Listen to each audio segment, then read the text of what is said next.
Welcome to the Franchise Woman podcast, where passion and purpose collide, profits are made, and relationships forged. I'm Rebecca Monet, CEO and Chief Scientist at Zoracle Profiles, along with my friend and co-host, community advocate, speaker, author, and entrepreneur, Tracy Kawa. Tracy, we have a very special guest today, Dr. Heather M. Skeens. Dr. Heather M. Skeens is a renowned ophthalmologist and an entrepreneur with over 21 years of experience specializing in cornea transplantation, cataract surgery, and refractive procedures. She's the founder of West Virginia Cornea and Cataract Center of Excellence. Dr. Skeens is also the visionary behind Bellasee Franchising LLC and Bellasee Education, where she merges luxury with medical precision to create a transformative eye care experience. She empowers other ophthalmologists through innovative surgical training and business courses, aiming to enhance both that patient care and the physician's well-being. A dedicated advocate of physician entrepreneurship, Dr. Skeens founded Bellasee Franchising. I hope I'm pronouncing that right, Heather. You're going to correct me, I know. Is inspiring and supporting ophthalmologists to achieve sustainable work and life balance.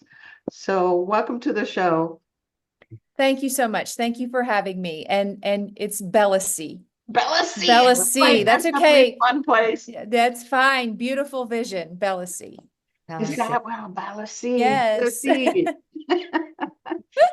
Bellasee. Yes, Bellasee. Dr. Skeens, welcome. Thank you. I have a question for you that's of particular interest to me because I have a niece in her second year in medical school in New York. Okay. So I'm really curious, how did you come to choose ophthalmology as the specialty that you knew you wanted to be in for the rest of your career? Sure. So the summer before I started medical school, I had the opportunity to work in the office of an ophthalmologist just for a summer job. It was through a family friend, and my job that I was given at the time was to follow this surgeon around, scribe or take notes for him in the examination rooms. And he took a special interest in me since he knew I was going to medical school. He taught me about the eye, took me to surgery with him. And after completing that, I just fell in love with the eye. And so I went to medical school, started medical school, knowing that I wanted to be an ophthalmologist. And even after being exposed to everything else, never changed my mind. Which is really unusual. I know a lot go into medical school without a defined, this is what I'm going to do. It kind of evolves by being exposed to many different things. You came in with a clear vision. Yes. Pretty soon on, right? Right. No pun intended. No, What's interesting is that my mom, just a few years ago, gave to me a very old 1970s eye model that apparently I played with when I was a child and I have no recollection of this at all, but I have it. She gave that to me. So I don't know. I guess it was eyeballs meant to be all along. That's crazy. That's amazing. When you think about something, God, something was already sort of planting some seeds of what your future was going to be like. And then, of course, this wonderful internship. So tell us more. So you went to medical school. What then? Did you go into a group practice? Did you start your own business? What ended up happening? Sure. So after medical school, I went to ophthalmology residency. And so I completed that. And then during my residency training in eye, I realized that I wanted to subspecialize in cornea. So that required a cornea transplant fellowship, which I completed. That's a 1-year fellowship that I completed at the Cincinnati Eye Institute in Cincinnati, Ohio. My mentor, Dr. Ed Holland, is the leader in cornea, right? This is the person that writes the textbooks and tells everyone how to do it. And we saw patients that came from all over the world that would fly in to see him. And so I was exposed to some tremendous pathology. When I left fellowship, I went into academic medicine, and I was initially on faculty at the Storm Eye Institute in Charleston, South Carolina. One of my fellowship mentors' colleagues was on faculty there, and they needed a corneal specialist. And so they recruited me down. We worked together for 4 years. And then that individual that had been my partner there went into a group private practice himself, left academics, went into town locally, offered me the opportunity to join him. Dr. Carrie Solomon, very, very excellent cataract and refractive surgeon. But at the time, I was expecting my first child. And yes, and I was 8 hours from home, right? And so the idea of being back to home and being near family and having help with my children Yes. was more important to me. And so that brought me back north. Also, I miss the seasons. Charleston, South Carolina is beautiful. It had been one of my favorite places in the world. But I miss the seasons. And so I came back north and I joined a group practice here in Charleston, West Virginia, where I'm located now. Joined a group practice that I practiced in for a number of years. It was a little over 4 years when it was time for me to buy in as a partner. And this became a transition point for me. This began my pivotal point at this moment. So going from the fellowship to academia to practice, and now faced with a great opportunity to buy into a practice, like how did you end up in franchise? What happened next? Okay. So the opportunity that I was presented in the group that I was practicing in was not going to be a good financial opportunity for me. So the contract that was presented to me, I could tell by reading that contract. I fortunately had the experience in my career of being around some of the most brilliant minds in ophthalmology that you can be with. And again, my partner in Charleston, South Carolina, who went into private practice, was a very savvy entrepreneur. And he taught me so many business lessons and life lessons just the years that I worked in his presence. So I could tell by reading this contract that it was not proper. It was not going to be good. And I actually presented it to 3 different attorneys to get independent reviews. And everybody came back and said the same, right? You're actually going to be making less money buying into this partnership as an owner in this practice than you currently are as an employee, which makes no sense, right? Wow. So fortunately, I had grown a very large patient base here in Charleston, my hometown, a very large patient base. I have the advantage here of being one of the only cornea subspecialists in the state. Okay, so the next nearest one is about 3 hours away at the WVU Eye Institute. So I sort of have a monopoly on that, in a good way. And I did not have a non-compete clause in my contract with this group practice. They had allowed my employee contract with them to expire for the year prior to getting together, my buy-in opportunity. And I had no non-compete. Wow. So that's when I decided, hey, I don't want to leave my patient base that I've worked very hard to grow.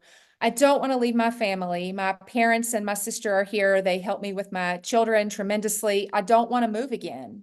And so, it's time. I'm just going to pick up and go across town and do my own thing. And I had an idea of what to do because of my experience in academics, in group practice, my mentors. I had an idea of how to do things. It was very scary, but this was my pivotal moment. Yeah. I can imagine how scary that would be. As a doctor, as a clinician, someone that was specialized in a very specific thing. You mentioned mentor a couple of times. Yes. Good doctors that were mentors to you.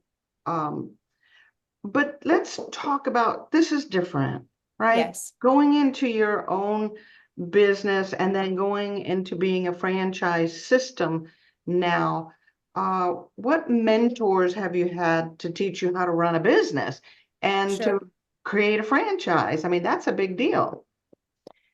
I will say the very first mentor that I ever had in my life to teach me how to run a business would have been my grandmother. Oh, So my grandmother, I can remember her with a big jar of change, teaching me how to count money and make change from money before I could even read. So she taught me lessons, practical lessons on being an entrepreneur and managing personal finances, which is a huge part of being a good entrepreneur, right? If you can't manage your own personal finances properly, then you're not going to be a good entrepreneur and manage a business. So that was my very first mentor. But most recently, following the completion of my franchise, which was completed last May, I joined Pinnacle Global Network, a business mentoring group, and I was assigned a business mentor. And the reason that I did this is because after I completed the development of my franchise model, I realized, hey, I have no idea how to get this word out there. I have no idea how to reach my other physicians other than word of mouth starts spreading. I don't know how to reach people on a global scale, right? What I sort of did things a little backwards. I created my franchise in 2022 and through 2023, and then I didn't know how to get it out there. So in this Pinnacle Global Network, CEO Allison Maslin, I was assigned a business mentor, Casey Lyon, who's been a tremendous asset to me. And over the last year, he and I have been working on developing my education website, BellaseeEducation.com, which helps to offer virtual courses to physicians, virtual surgical courses and medical courses to kind of get them thinking, do I want to own my own practice? If I do I want to own a franchise? If I don't, and I just want some tips on how do I add remote employees to my practice, remote team members? How do I add this surgical skill to my armamentarium? How do I increase my efficiency? This platform helps to do that. But yes, wow. so. Oh, mentors are so important, aren't they, Trace? Yeah, it's interesting to me because my background is in the dental field, and invariably, like we've always heard that dentists are not good business owners. They're good at what they do, but not necessarily good entrepreneurs. So I'm wondering if you ever struggled to bridge your doctor and your entrepreneur, or was that just seamless from the start? That was pretty seamless for me from the start because I didn't realize because I didn't get to practice it so much as a physician, but I've always had a love for the business side of things. And so that was pretty easy for me. But it's funny you mentioned the dentist because my dentist, Dr. Vladimir Pastuk in Cleveland, Ohio, he is a holistic dentist and he actually is a brilliant entrepreneur. And he actually is the individual that turned me to Pinnacle Global Network. So he is in the process of taking my advice to franchise his business model and working with the iFranchise group at my direction that way. But he started in Pinnacle Global Network and pulled me in with him. So funny you mentioned dentist. Yeah. So wait, then let me add a part two onto my question. So what advice would you give someone who is a phenomenal doctor, physician, specialist, dentist, whatever? What advice would you give them on the business side of things if they weren't a good business person, a good entrepreneur? So obviously I'm going to tell this individual to come speak with me, right? So Okay.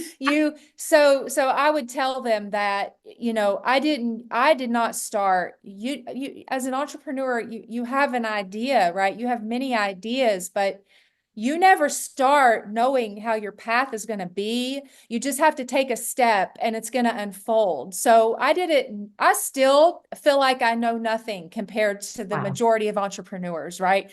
I'm always learning. It's a lifelong journey. So I would say if you have the passion to be an entrepreneur, if you want to own your own business and you know that, then you just need to take a step. I listen to probably 1 to 2 audio books a week. So I get through 60 plus books in a year. I am constantly listening and learning. These are business books, entrepreneur books, tax strategy books, constantly educating myself. So I would say that you need to be interested in lifelong learning, which as physicians, we mostly are, right? We're required to do continuing medical education all the time. We're lifelong learners. If we're not adapting and changing, then we're not good physicians. So you already know what to do. I would also tell people that physicians are said to be some of the fastest learners that there are, because we have to assimilate so much in medical school. We have to take on so much and remember so much. So don't think you can't do it. You have the capability of learning it, even if it's brand new to you. The other thing I would say that physicians could look forward to as entrepreneurs is that entrepreneurship is messy, right? So as physicians, we can't mess up. We're trained that we have to be perfect all the time. When I'm doing an eye surgery, I can't mess up. This is somebody's vision. And so we are trained deep, deep in our subconscious that we have to be perfect. And this entrepreneurship is great because you're supposed to fail. You're supposed to mess up as an entrepreneur because that's how you learn and get better. If you don't mess up, you don't get better. So I would say, look forward to messing up, look forward to learning something new, right? And just look forward to being free, that you don't have to be perfect all the time. It's great. Oh, Yeah. what a relief. Yes. Right? It's got to be a relief for doctors to know that, oh, finally I can have an area where I'm not under that intense pressure to be perfect and get it right, that there is a learning curve to this, and the learning curve happens by the doing. Yes. Right? So this continual learning. All right. So we started our own practice. You started your own practice with the mentorship of Pinnacle. We then turned that into a platform to teach other doctors how to run their own practices. And now we're moving into franchising also, correct? So I did franchise my business model, Bellasee. Bellasee, I trademarked that and I franchised the business model I had. I started the process in late 2022 with the iFranchise Group. At that time, in around September 2022, I was reaching a point in my business where I knew I wanted to grow. I knew my business model is different from most eye practices that you're going to go to. Okay. I practice luxury eye care in a spa-like environment. So my goal is that patients that come to an eye surgeon are very fearful. You're going to be told you need surgery on your eye. And people fear loss of eyesight only second to death. Studies show that. And so my model is set up to relieve patient fears from the time they come into the office. And by the time they leave, they're looking forward to their eye surgery. They're not dreading it. The next thing is that my model is set up to alleviate burnout in physicians and help physicians get a work-life balance. And I have that model because I needed that for myself, right? I'm a mom. I had 2 small boys at the time when I started all of this. And my whole schedule was built around how can I be a mom? How can I take my boys to school in the morning and pick them up at the end of the day? How can I be available for all of their sporting events and anytime they need me? Right? So that's number one priority to me. So my practice model is set up for efficiency so that I can see the same number of patients that I want to see in a given day as if I had an inefficient practice going from 8 a.m. until 5 p.m. with a 1-hour lunch break in the middle of the day. I don't do that, right? I'm very efficient.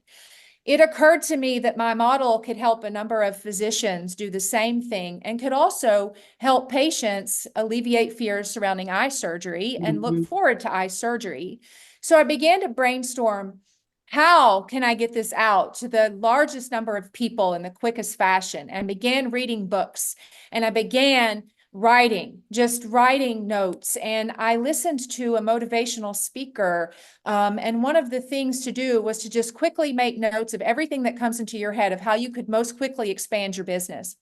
When I did that, at the end, you were supposed to circle the number one thing that would be the biggest impact. And I had written the word franchise down. That's cool. Yay. Yes. So I went and I got a book, Franchise Your Business by Mark Siebert, found it on Amazon, listened to that. And as I listened to that, I thought, oh my gosh, this is me. Like, this is what I want to do. This is me. And I called the iFranchise group up and I began speaking with them, and they began vetting my business and my business model. And they came back and they said, hey, yeah, you do have a franchisable business model. Let us help you. And so that all started, 2022 and was completed May of 2023. I am just so excited for you.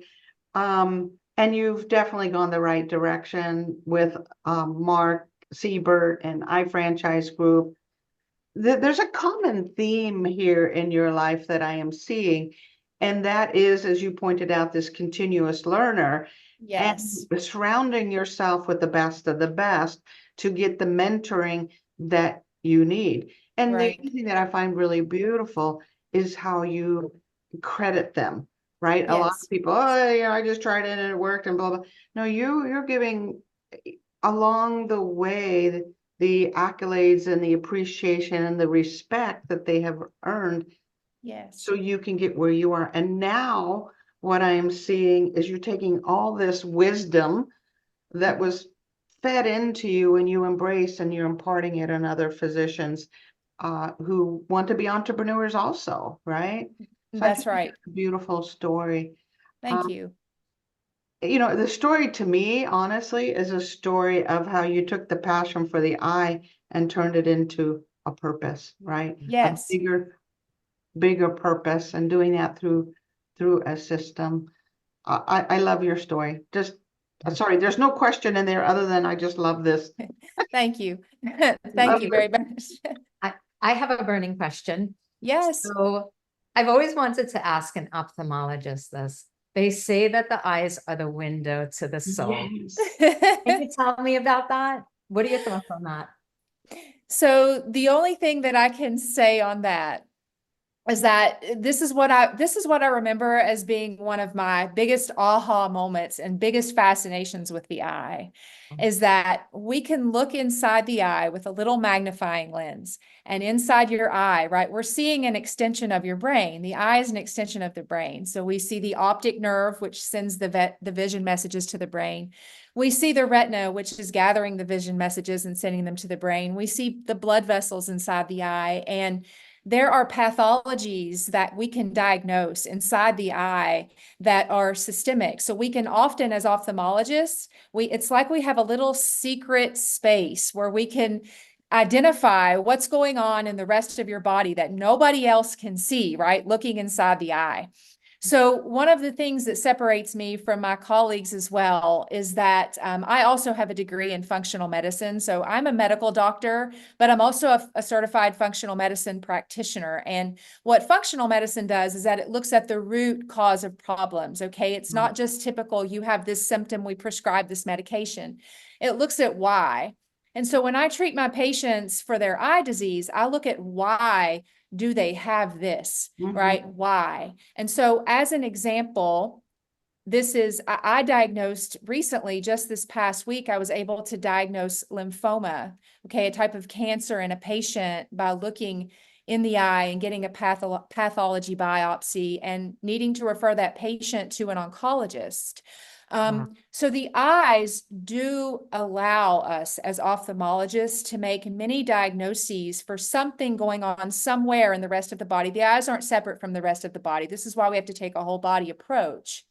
And so That's how I would answer your eyes are the windows to your soul. They can tell what's going on in your whole body with an eye exam. It's very important. Your eye exams are very important. I love how you took a spiritual question and made it very Yeah. physiological. You're was talking great. you're Vice talking to a versa, right? scientist.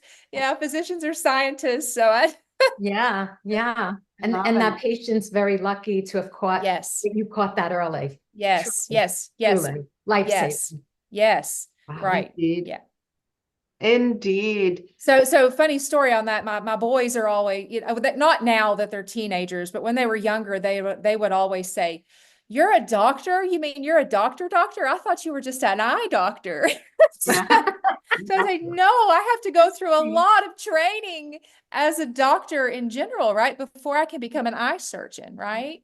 Yeah. Yeah. I appreciate this functional medicine combined with what you're doing. I was an instructor for 12 years at a naturopathic medical school. Okay. So the idea of body, mind, and Yes. the why is so important. This is an off the wall question. Uh-oh.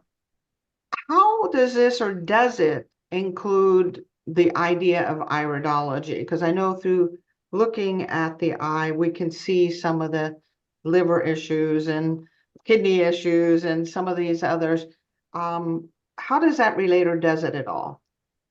So what I can tell you about the iris is that it's like a thumbprint, right? It's like a fingerprint. So everyone's undulations in their iris are different. So for example, when I'm doing LASIK surgery, and I'm not sure if this is answering your question, but when I'm doing LASIK surgery, for example, that laser has to record the iris the same way as getting your fingerprint, as using your fingerprint somewhere for something for identification, right? So that's how we treat the cornea most appropriately, is by identifying markings on the iris. So that's how we use that in ophthalmology. Wow, that's amazing. So it's literally like a fingerprint. It's Yes. a way to identify that human and Yes. all that is going on in that human. That's incredible. So talk to us about the future, Dr. Skeens. Sure. What do you see for Bellasee that Yes. and the franchisees that are going to get so excited about this? Tell us what the Sure. future is like. Sure. So the future is that the goal is that I have a number of franchisees that can then start to help each other, right? So as physicians, when you're in solo private practice, you may feel like you're alone. But if we have franchisees, we're all a part of the team, the Bellasee team, and we're located in different locations across the US or across the globe. We all form a network. We form a team together. So it's like we're working together. It's like we're partners in a group practice, but we're not. We're in different parts of the world, different parts of the US. And we rely on each other. We form a board of individuals that make decisions that are best for patient care and that help each other grow. Essentially, as we learn in our mentoring groups, we form a mastermind, right? More than one mind gets together, you make a mastermind. And all of our minds together are extremely powerful. And this is where all of these ideas come to fruition, and where we can really work to change the trajectory of how we take care of our ophthalmic patients. So we, as a whole, collectively as a team, we help to relieve eye fears, eye surgical fears for patients. We help patients have a better understanding of the eye, how to take care of their eyes. And we also help each other have better work-life balances and take control of our careers. So we're not being dictated to by bureaucracies, by other powers that be, and told how we have to practice, right? We can, as physicians, have our work-life balance back. We can eliminate burnout. We can have our time with our families and our time for ourselves, and we can take care of our patients in the best way that we know how. Well, we are well rested and we feel good and enjoy going to work to do so every day. So that's the goal that I hope my franchise system helps to obtain in our field. Beautiful, beautiful. So There have been so many developments in the in ophthalmology, right? From, like you mentioned earlier, LASIK, and there are corneal transplants, I guess. I can't be the only one who needs education on this. Can you just tell us some of the newest advances and the differences between them? Yes.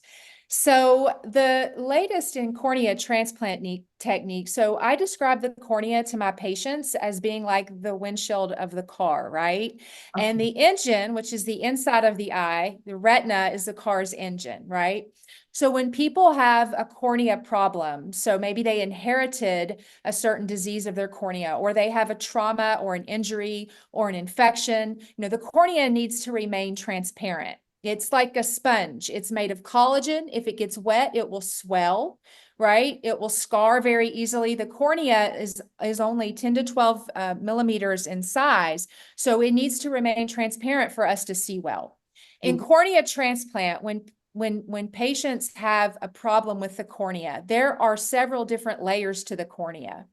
And the most important layer is the innermost layer of the cornea. There's a layer of cells on the inside of the cornea, thinner than a human hair, only 10 micrometers thick, thinner than a human hair. And that cell layer is responsible for the majority of the work in keeping the cornea clear. There are inherited dystrophies that affect that cell layer.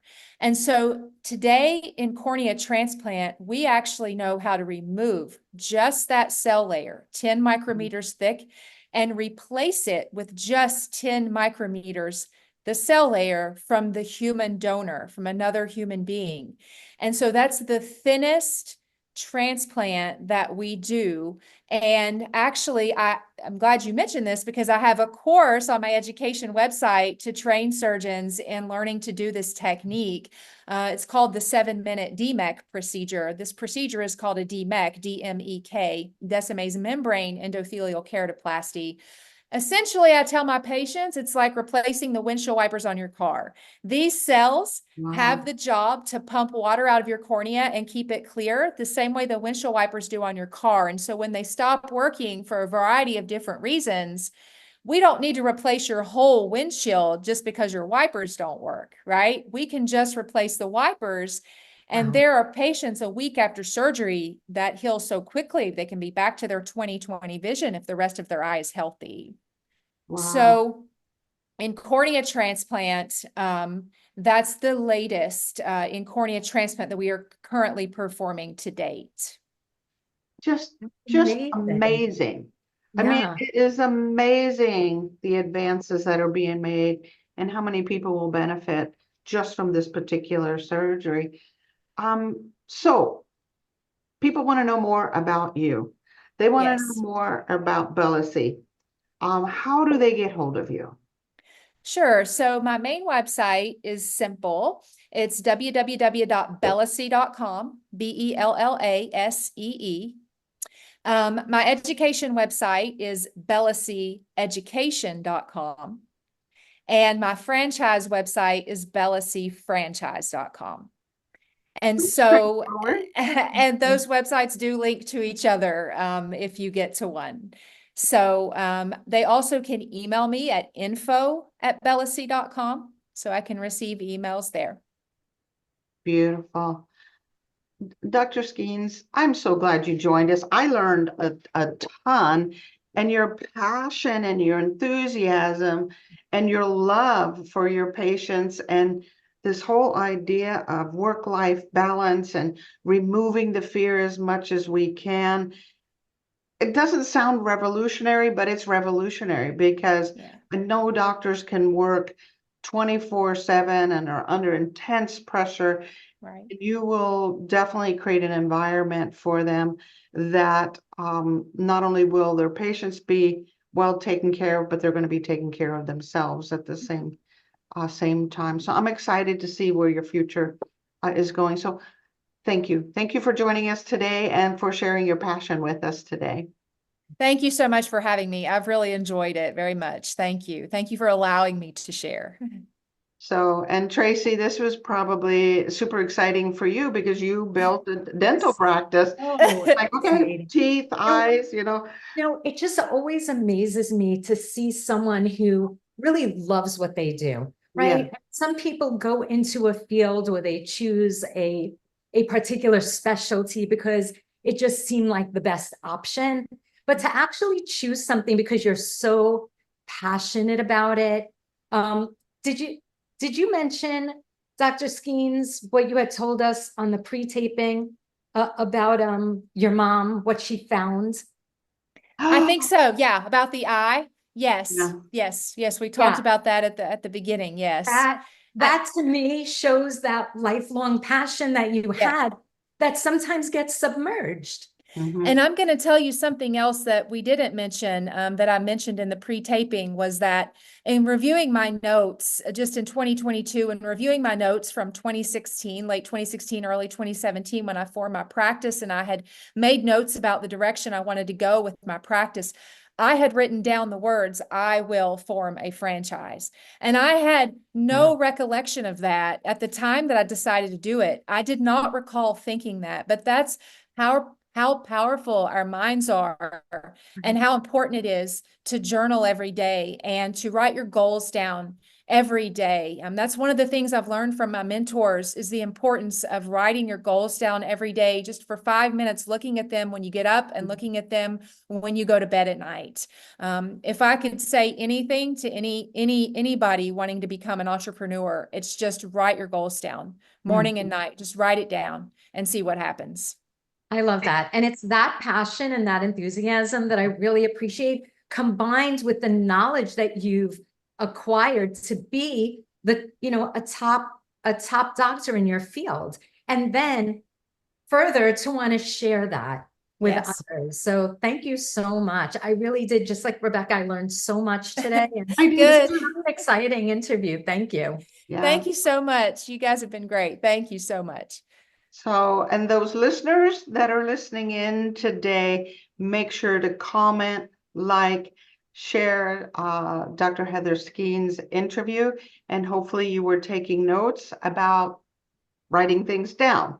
This is the first thing you're going to write down. I'm going to start writing down my goals. Right. So, and we'll see you next week on another episode of the Franchise Woman Podcast. Bye.